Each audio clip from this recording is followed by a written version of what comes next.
Battaglia from the Windsor Square Hancock Park Historical Society. Today is April Fool's Day 2021. I'm here at the beautiful home of George and Laurie Stoneman at 536 North June Street, right on the golf course. And we are going to do an oral history of them, so you're going to enjoy this. Okay, so we are interviewing Laurie and George Stoneman, who live at 536 North June Street in this beautiful home on the golf course here, which was purchased in 1974, 73, 74. Around there. And can I ask you, since I'm a realtor as well, how much was the bill at the time? $87,500. This was a very good investment, I would say. So Laurie, let me start with you. You grew up in Hancock Park here. You said you grew up 7 doors down here on June Street. Right. And I know that, we're going to talk about this later, how you didn't ever think you would be living in Hancock Park or having a family here. But start out about how you, so you're born here and you went to schools here, and we'd love to hear all about that.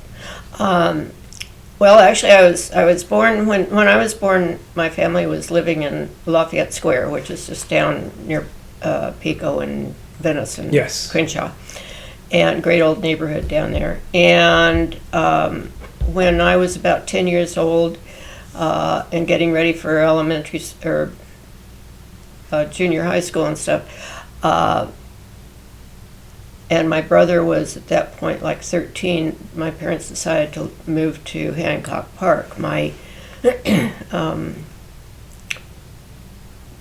my paternal grandparents had built a house on West 2nd Street, and my maternal grandparents had a house on Las Palmas. And so, I mean, the family was ensconced here. Yeah, sounds like it, yeah. They were Hancock Park people. And so Mom and Dad bought a house just down the street on June Street at 458. And I lived there until I got married. And then when we were looking for houses, I'm not sure why, but we were looking in the neighborhood. We found our starter house on Citrus.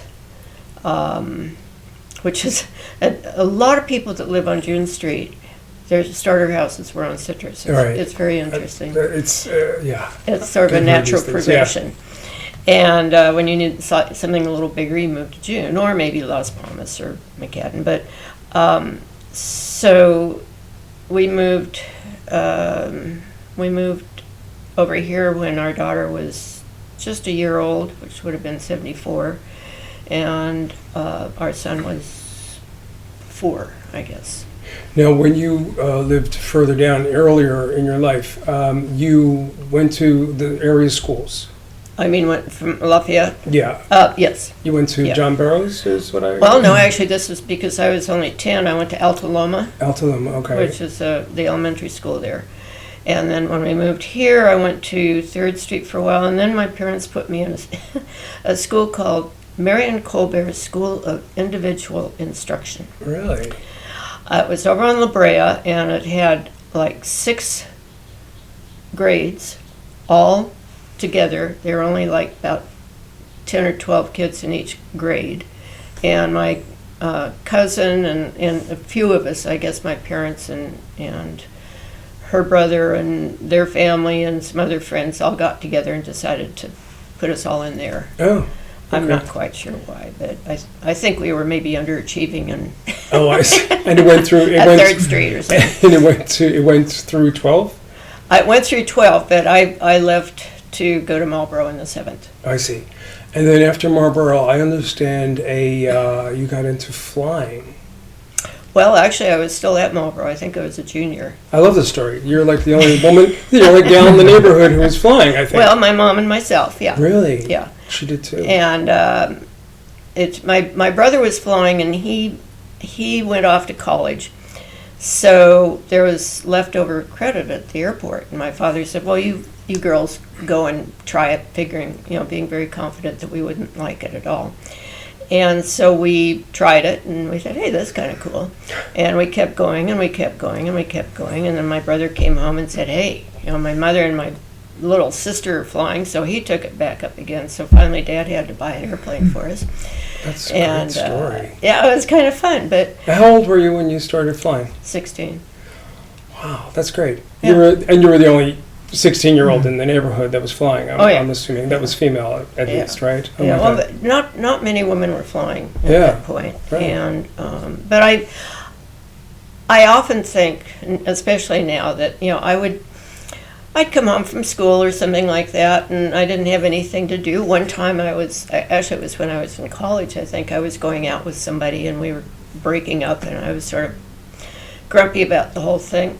We had the airplane keys hanging in the kitchen, and I just took them, left a little note for Mom, said gone flying, and off I went to Van Nuys, got the airplane, And took off. you would just fly around the I would neighborhood. just fly around, go out to well, we called it the Conejo Valley at that point. I guess it was, what do you call it now, Thousand Oaks in that area. Yeah. Did you ever buzz the house? Oh yeah, we've buzzed the house. Yeah, we'd if one of us was flying, if you'd hear an airplane really close, like 1,000 feet here. That's amazing. That's amazing. And When Laurie and I met, she was a pilot when we met, and then we got married, and they always kidded me. They said, "Oh, you married her for her airplane," except they sold it just as we got married. well, my brother took it away. Actually, he went up and he moved to San Francisco, and my dad said, "If you want to pay for the major, you can have the airplane." And at that point, he was moving to San Francisco. So Now I'm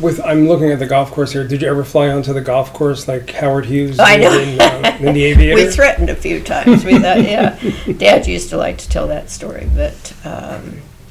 Yeah, no, but I always figured that if anything happened when we were buzzing, we did have a safe landing spot. And actually, last year, well, it was actually during the protests in April or something. A helicopter landed just right out on the really? golf course. Yeah, Wow. and I thought that's the first time I've ever seen anybody do that. I love this story. I want to talk to George now because George, you have your lineage is very interesting, and I want to hear, I want to hear the Civil War history that you have here. So, can you tell us a little bit about the George Stoneman of the Civil War era? Well, first of all, I'm fourth generation Californian. My great-grandfather, whose name was George Stoneman, he had no middle name, just George Stoneman. He was a West Point graduate, the class of 1846. He came from New York, and right after he graduated in 1846, he was a first lieutenant, and he was a quartermaster for the Mormon Battalion. He first came to Los Angeles in 1847. And, by the way, his roommate at West Point was Stonewall Jackson. I've read that. I think that's fascinating. And Stonewall Jackson was from the South, so they became enemies during Right. the Civil War. And they had to fight against each other. And his commander was George McClellan, who was also a classmate. Wow. And George Pickett from Pickett's Charge in Gettysburg, Yeah. he was a classmate. Oh, So anyway, that's the first they came to California was 1847. There were a lot of Civil War veterans that settled in Los Angeles County, and I know that because the Rosedale Cemetery on Venice there near Alexandria has this whole idea. I had no idea about the connection with the Civil War vets and Los Angeles, but apparently a lot of them came here, and there's all these monuments and tombstones to Civil War soldiers there. Very interesting. And then after the Civil War, his last assignment was to drum barracks in Wilmington. It's right next, it's still there, the building is still there. The house, there's a house there, right? There's a house Yes. there, it was the headquarters of the drum barracks. I know what you're talking about, yes. It was the headquarters of the Department of Arizona, and he was the commander. I see. And he retired in 1871 and settled in San Gabriel. I see. Now the family. Now I know you grew up in Hermosa Beach, and tell us about that. Well, after after World War II, my dad was in the Navy. After he got out, we decided to move to Hermosa Beach because his family, my grandfather George and my father George and their family, first came to California, or first came to Hermosa Beach in 1912. Oh. And so my dad always wanted to go back there. Mm. So we lived there from 1950 until they passed away. I see. Must have been a great time to grow up. It was there. a wonderful place to grow Yeah. up. It still is a wonderful place, but it must have been great. We never locked our front door. Yeah. It was Yeah. just wonderful. Now, how did you two meet? Well, I was from Hermosa Beach. I was an intern at LA County Medical Center. And I would go home as often as I could, go in the water and see my brother and my friends. And one of my good friends down there was Linda Lacey, who it turned out was Laurie's best friend from Marlboro. Oh. Although Linda Lacey and I were dating, I was at the Lacey house on the Strand one night, and in came Laurie. She had just came in from her cousin's wedding. So I met Laurie at Linda Lacey's house. And something in spoke Hermosa to you. Beach. Did something speak to you when you saw Laurie? Not right away. Not right away. After a wedding, it's, you're not always in the best shape. But anyways, I see. But anyway, she asked me out first. Oh, yeah? And then we had a few dates. And then we dated for a while. Well, it makes complete sense. Listen, you were an aviator. It makes complete sense that you would do that. oh, we did some body surfing together and stuff first. Yeah. And, yeah. We Oh, just nice. did beach stuff, and then maybe I asked you out. I don't know. And then at the end of my internship, I went into the Air Force as a flight surgeon and was stationed in Thailand. Mm. Meanwhile, Laurie went to Europe with her good friend Vicky. And we didn't see each other for, about a year? Oh, more than that. Well, we went like 9 months and then saw each other briefly at Christmas time because my parents wanted me to come up from Europe, so they came and picked me up and took me the rest of the way around the world, which was really cool for a 20-something. And we spent Christmas with George in Thailand. Oh, nice. He got his 2 weeks off from the base. And so we spent Christmas in Bangkok, and then we went to Hong Kong and Japan, and then he left, and we didn't see each other for another 9 months. So Okay. it was really a very long distance relationship. Now, you were in Europe studying, or you just were visiting and having a good time? Well, a little of each, yes. After college, I wanted to just go do something different, get out of the mold a little bit, and I wrote my father, who was an attorney, this very convincing letter, apparently, because he said, sure, go. And I'm not sure my mother agreed with him, but anyways, it was, I went over to Germany to the Goethe Institute it was just a 2-month course to learn basic German, and then spent the rest of the time just traveling around. I bought a little car, a little Fiat, and Vicki and I traveled. We drove us, up to Bergen, Norway, all the way down to Athens, Greece, and many places in between. I'm thinking 3 coins in a fountain here right now. Yeah. So, that's great. And so then you came back from Europe, and the Bangkok thing sounds wonderful too. That must have been incredible. Christmas in Bangkok. Oh, it really was. Did you have dinner at the Oriental?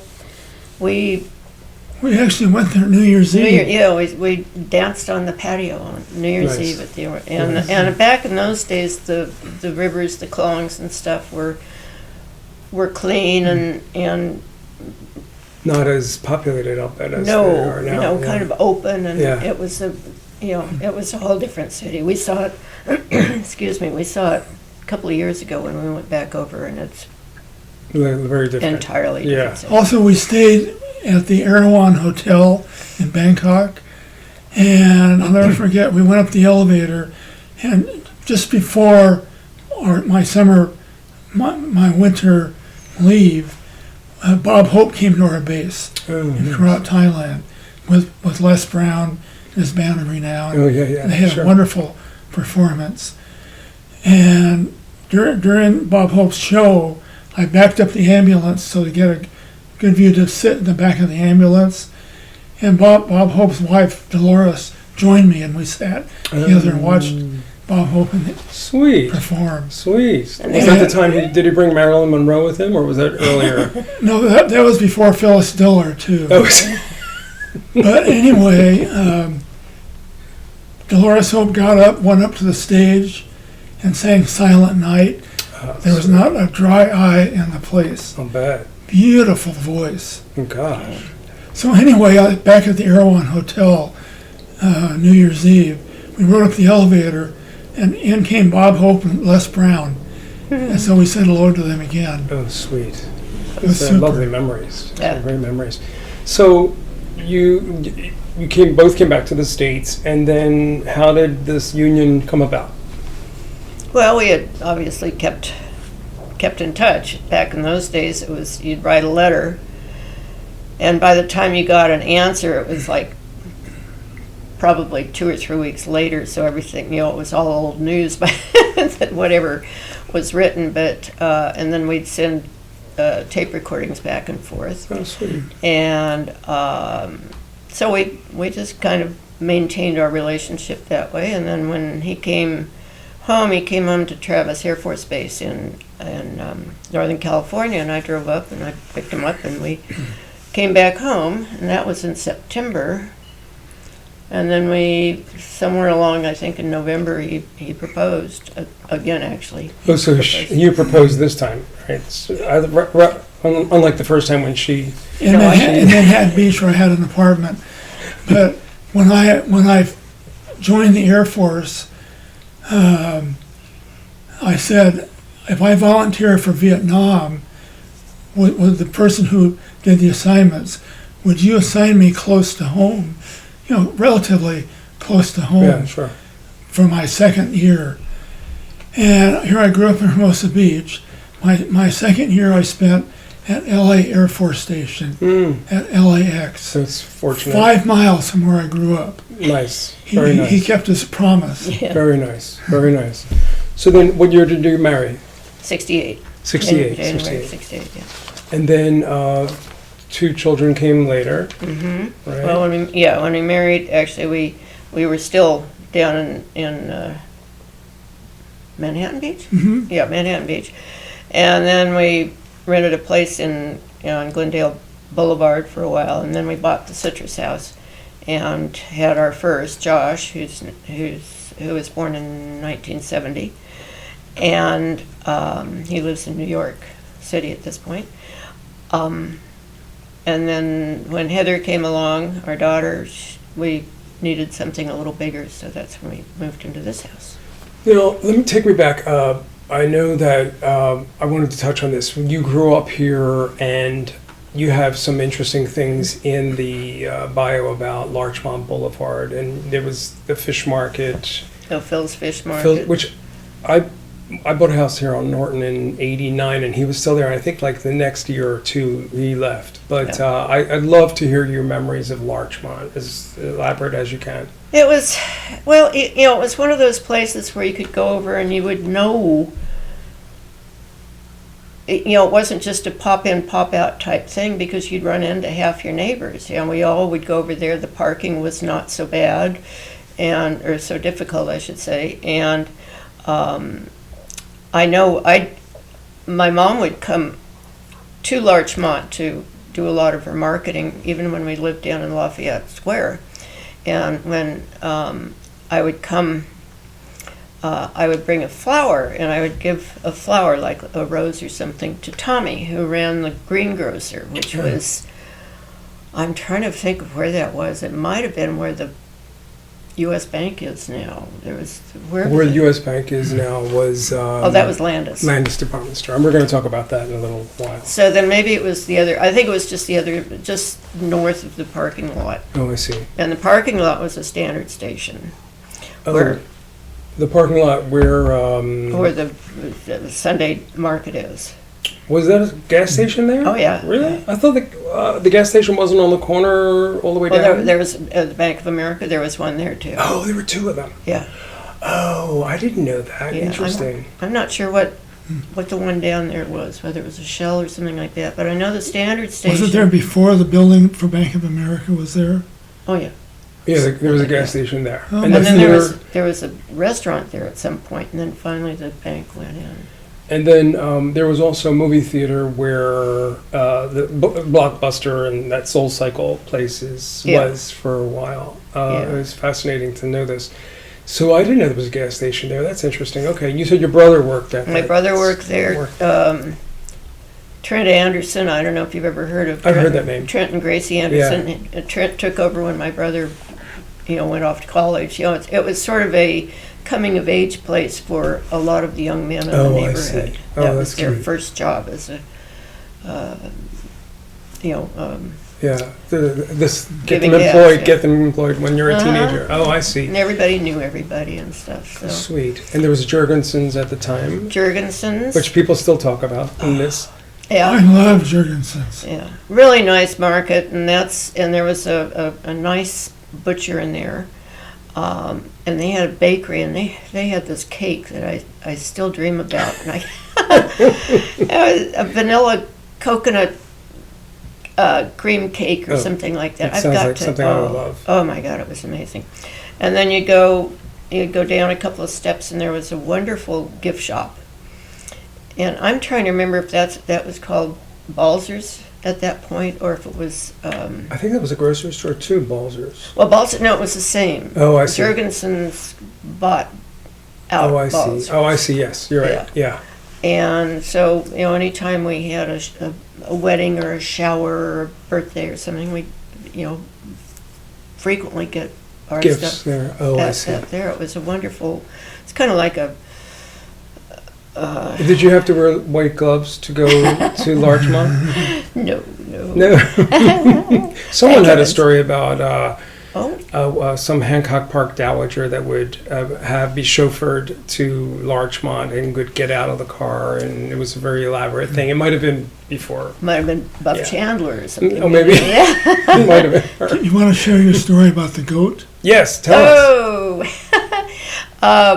One Easter, I decided that I would get my mom a little goat, a little kid goat, and they would sell them over at the farmer's market. Oh, yeah, right. So I went over to the farmer's market and I got her a little goat for Easter.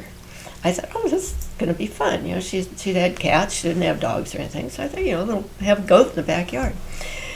And so when I went to Larchmont to get a collar and a leash, and there used to be a little pet store there, or a pet supply place there. And I put it on the goat, and I'm walking down Larchmont Boulevard with this goat, and it's going sprong, sprong, sprong, sprong across. And people would come up and say, "Oh, that is the cutest little dog. What is it?" Oh, And I'm my going, God. okay.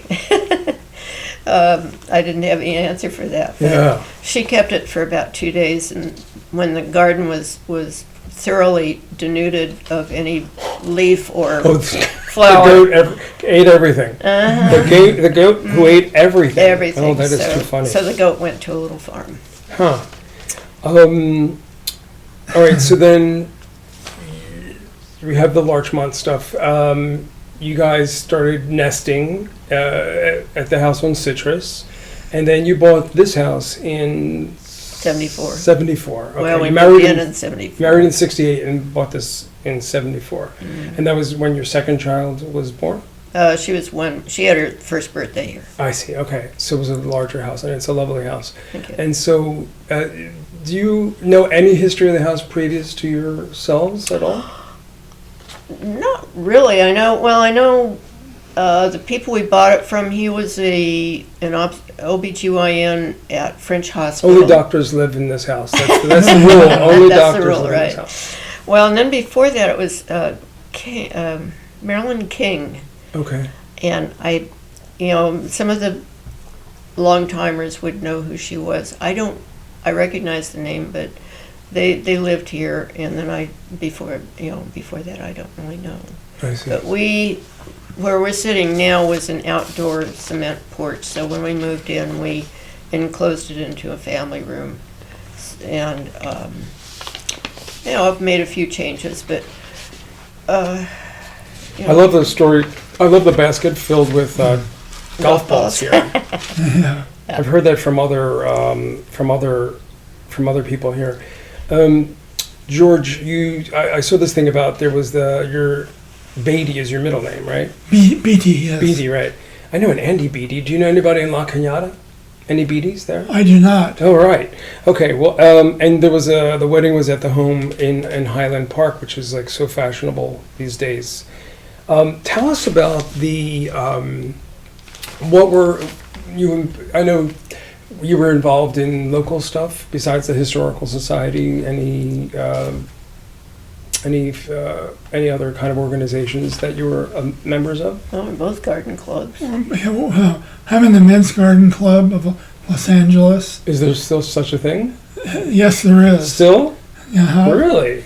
And we have horticulture meetings Nice. once a month, and we've had them on Zoom lately. Yeah. But they're very Thank God good, for Zoom. very good talks, Yeah, nice. and they're from all over the Los Angeles area. Mm-hmm. Wow, okay. And I'm past president of the Men's Garden Club, and I raise funds for USC Medical School, and I'm in an organization called Physicians Aid Association, which gives help to doctors in Los Angeles County who are having temporary financial problems. Oh, I see. That's great. You're nice. It's very, very rewarding. Yeah, I'll bet. Sure. And you're still practicing. I know you are not a good Sam anymore, but you have a couple part-time practice. Oh, I was born at Good Samaritan Hospital, and I did some of my residency there, Mhm. and I worked at Good Samaritan in a private practice of ear, nose, and throat for 38 years. Yes, I did read that. I decided to downsize, and I'm now working in 2 USC I see. offices in the office. I see. It's very, very rewarding. I see a lot of my old patients. Very nice. Very nice. You remind me. Of course, I think all doctors need to know each other. Do you know a Dr. Edward Petco? Oh yes, I know Ed. Do you know him? Yeah, I know him. I want to interview him for this too, and he is so he didn't want to. He didn't think he had anything to add, but I thought he lives in St. Andrews over there. I sold a couple of houses there. That's not going to be in this, but it was such an adventure of a person. Interesting character. I want to. So the children went to area schools here. Yeah, Josh and Heather went to 3rd Street, and then during all the busing and everything, they weren't really Changed it. learning much. Mm-hmm. So Heather ended up going to First Lutheran, and Josh went to Pilgrim, I see. and then Josh went to Harvard before it was Harvard Westlake, I see. and Heather went to Marlboro. I see. Pilgrim. And So- Pilgrim was, I know Pilgrim was a very popular school. My former next door neighbors were Nancy and Larry Brown. She was a judge, Nancy Brown. I don't know if you know. Anyway, but they were always talked about that school, but we were already ensconced in this other thing. But, and I know that Pilgrim, I think in the 80s, Went was downhill. going downhill. Yeah. But then Mark Brooks took it and Yeah, it's twirled it. soaring, I guess. Yes, but, yeah. He's now at the center, actually. I'm keeping in touch with him. Anyway, Yeah. so all neighborhood stuff. yeah, I'm just a busybody, so I know all this information. So I want to hear about this wonderful time capsule that is. You brought it up, and I know there's a plaque there, but everyone ignores it. And I think after this, I'm going to have to get Patty Lombard or John Wellborn, nobody knows about that time capsule, and I think I'm so glad you brought it up. Tell us about that. Well, I was head of the Bicentennial Committee. That's Los Angeles Bicentennial, which we celebrated on September 4th, 1981. And that was such a 200th anniversary of Los Angeles. That's right. Yeah. And we had 4 projects. The most fun project was the time capsule. What's in the time capsule? Various memorabilia from the neighbors in the neighborhood. History of the neighborhood. We have a bottle of wine that's upright. Oh, thank God. No cheese. No, thank God for that too. And the time capsule was constructed of a solid steel cylinder. And Bob Landis was very active in the Historical Society. And he volunteered to have the time capsule put right as you walk into the Landis department store, which is in the present-day U.S. Bank. Yes. And the capsule is there. It's outside. Right. It's right in the entryway. Right before. Right in the entry. Right in the entryway, yeah. And we got special permission to use the logo of the LA Bicentennial on the capsule. Very nice. And so we buried it in late 1981, big ceremony on Larchmont. That's 40 years. You ought to have another ceremony. Did you know of any other time capsules in the area that you can recollect hearing about while you were working on that? Did anyone say, "Oh, there's another one"? Because I think unless we somebody documents where they are, we're going to forget. I know that, and I think I brought this up when you brought it up during a Zoom meeting. That my mother-in-law lives on the corner of 2nd and Plymouth, and I think in the 90s there was a time capsule, and there's a rock. She's on Plymouth, so there's this huge rock. Rock. It's called Plymouth Rock. So they have this big rock, and underneath that is another time capsule. So I know of 2 time capsules, but somebody better we're gonna get John Wellborn to document this. And tell I us don't know of any other one, but John Wellborn would know. He would know. He knows everything. He knows everything. He knows everything. He knows too much. All right, so we talked about that time capsule. What else can we talk about? Laurie, tell me more stuff. What?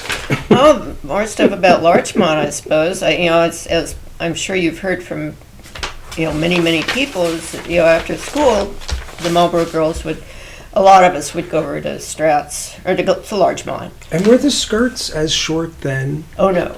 No. No, back in those days, they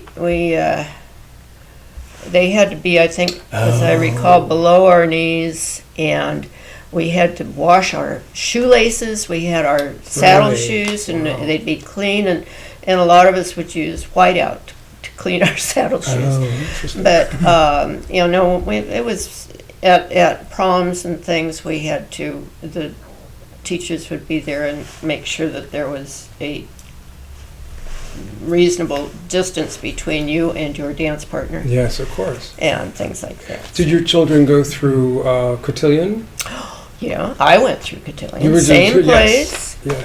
I started probably in, I don't know, maybe 6th grade or something like that, and it was can't remember. You wouldn't know. Anyways, it was the same place. We all went to the E-Bell. Yeah. Right, and then I subjected my children to the same thing. And they're scarred for life now. My kids are the same way. What was his name? Commander Commander Unander. Commander Unander. Yeah. And his I think wife. it was the same guy. And we had a Mrs. I want to say Glotz or something at one Did they point. call him All Commander? Was that just the name? No, that was his. Oh, then I think it was the same guy. He was a commander. Yeah, maybe he was maybe a pilot or something. Was he an older guy or a younger?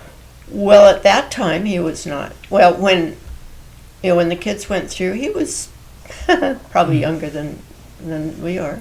Oh, right. Well, Maybe it's the same in guy because the I 60s or something. remember the name Commander. Yeah, Commander Unander and his wife. I can't think of what it was. I know that you said when you first moved to the neighborhood, you were the youngest.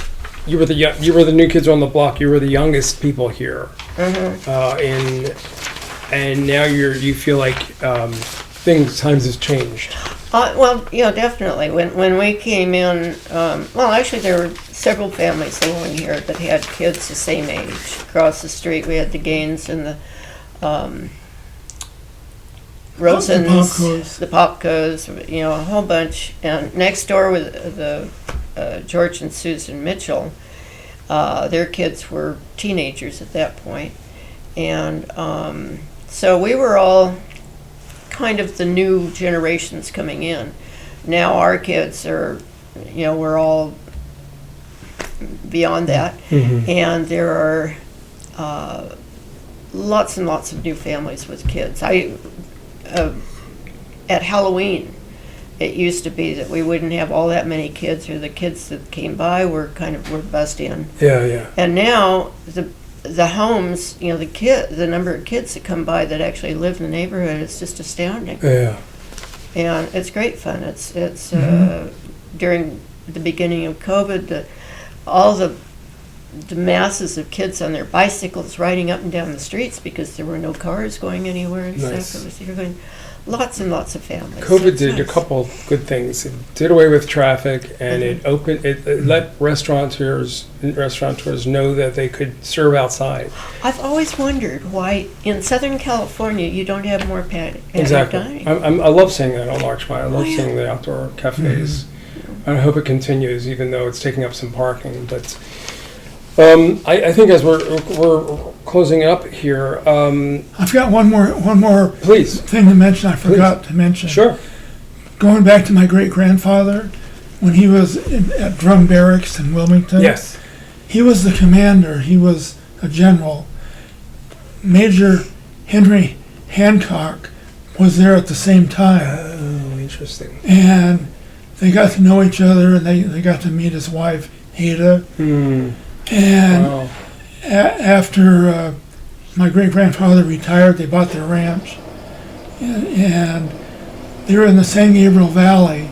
They would take their horse-drawn carriage down to the Hancock house in Rancho La Brea, Mm-hmm. and she would describe in her diary,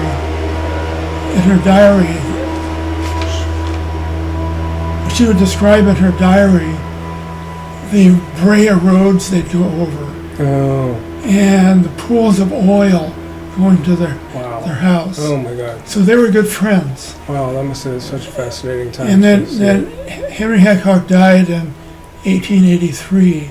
Right. They kept up their friendship with Ada.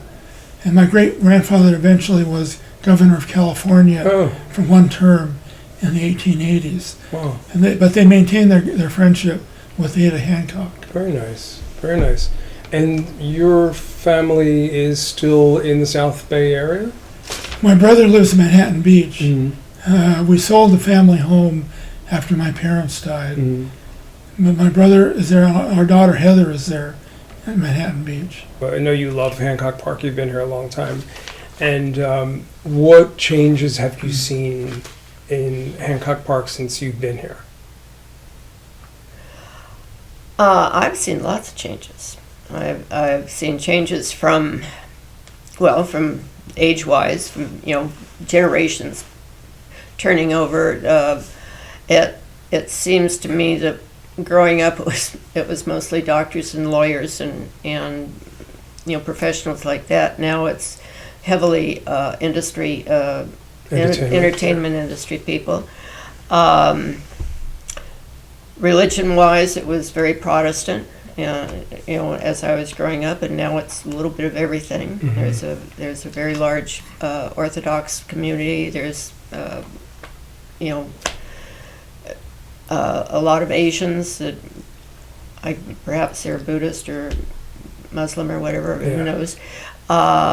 So it was very homogeneous back in the 50s and 60s and stuff, and now it's much more worldly, much more as they say, diverse. Yeah. Well, that was good for our kids to grow up in a diverse community. Definitely. Of course. Yeah, definitely. Sure. And it's interesting. I do sort of lament the fact that if I go over to Larchmont, I don't know anybody. I'll stop in and see Edie Frere at the Atlantis, but now she's way at the other end. Oh, that's right. But And I know you don't. You probably miss people dressing up to go to Larchmont too. Yeah. Especially in the restaurants. yeah, well, yeah, it would be nice for people to dress up a little bit in the restaurants, but yeah, I don't miss the days of having to wear nylons and dresses and stuff, particularly after the last year. I'm very attached to my sweats, but it's I'm not sure I like having so many coffee houses, Yeah. and where people can just kind of sit and keep the parking places filled and whatever. I don't think the shops have as much diversity maybe as they used to have, and they're definitely not the mom and pops types places that were just so wonderful back in the day. Yeah. But everything changes. I mean, it's progress. I mean, our kids will say, "Mom, it's a different world now," and of course it is. I remember when Suzanne Reinstein left Larchmont. We had hired her and her Kate, her sister-in-law, to do our house and my mother-in-law's house. And I remember her leaving Larchmont saying, "Oh, Larchmont's changed," and I'm like, "What?" But I could see now that I think I'm a little older and a little wiser, that what she was talking about, and it seems like it's even changing. It's changing even more. So, sometimes it's good and sometimes it's bad. I'm just wondering about some of the landlords being a little hard-nosed about Rents and all that. all that. But What I like about the neighborhood is the houses have not changed. Yes. The HPOZ we have, it's the best thing that ever happened. Yes. We don't have tear downs. We don't have big box houses in Hancock Park. They're close to us, but not here. Yeah. I wish they had it on the other side of Highland, because there's some wonderful the little starter houses over there, and those are coming down. Our first house on Citrus was torn down, and I noticed today. I couldn't make a left from Melrose, so I went up. I made a right. No, I made a right on June, and then did a U-turn. We've got So lots of pretty boxes. up there. It's Yeah, nice, but nice. there are a lot of boxes now. Was it? Was it like that? I don't. I don't remember June north of. I don't remember any of the streets north of Beverly. That Beverly or continued. Well, I don't remember them being as Melrose. nice looking as they are now. There's more. You could tell the houses have been, the small houses have been enhanced, and there's lots of beautiful gardens. It was way prettier than I remember it. It was kind of getting run down Yeah. in the 70s, I think, 80s.